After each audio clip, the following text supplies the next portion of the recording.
I don't think I'm necessarily shocked that bullying still exists. I'm more so shocked at the physical extent of it. Not surprised either because, I guess as kids, right, all we want is just attention. And when we don't get attention, we find different means to get attention. And by bullying, you get power. And after you get power, you just naturally get attention. I'm not surprised that it's still happening. I think it's inevitable that bullying will always occur. Typically, you see like the bullied become the bullies. It's very common these days. Kids, they learn from others, from observing people's behaviour. So even though you see like your seniors bullying others, you tend to take on the same behaviour. It's not shocking that bullying still exists in Singapore, but when you watch a video like that, it reminds you like just how pertinent an issue it is. There are many cases and people have already talked about it, like cyberbullying or whatever, and like people are still doing it. So I don't understand why they're still doing it. Well, in Singapore, it surprises me because Singapore seems like they train in school people to be tolerant and accepting of other races, so that surprises me. It's definitely not shocking that bullying still exists today,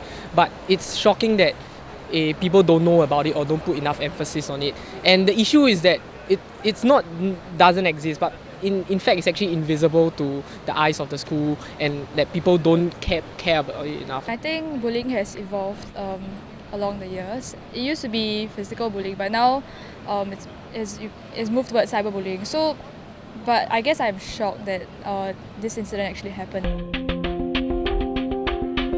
I think mostly it's like inferiority complex. Certain people, they bully others because they've been bullied before. Kids, they start out with like minor disagreements, and sometimes it can just blow up into something a lot bigger. Let's say in the family, they're not treated well.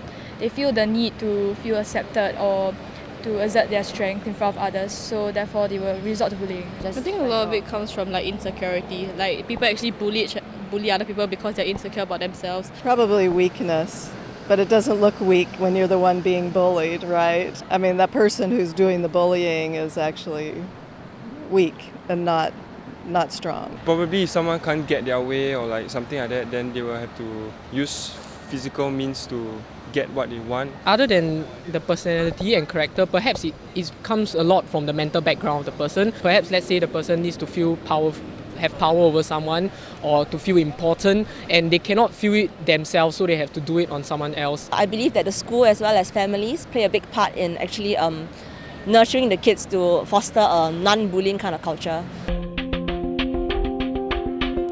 I don't think there's actually any method to deal with bullies. It's more of like the need for them to realise that there are other ways to make themselves feel better. Well, I think now bullies, what they're dealt with is probably harsh punishments by the school, by the authorities, but obviously that's not working and that's not enough. I guess if I had to summarise it in 3 words, it would be listen, understand and improve. To have a healthy conversation, maybe not so much from a figure of authority, maybe get a peer to talk to them instead, eye to eye. Somebody who would know what they're going through better. I think it's a bit harder for your parents to actually deal with it. What works better will probably be schools, teachers. I mean, like sometimes you need an outsider to tell you that you're screwed up, man. I think it's a good thing also not to shame the kids. Everybody has different motivations for their actions, and it's not necessarily a good thing if you find a single solution and you generalize each case and you apply that solution to each case. Some schools that are introducing like meditation for young children, just a short time in the morning,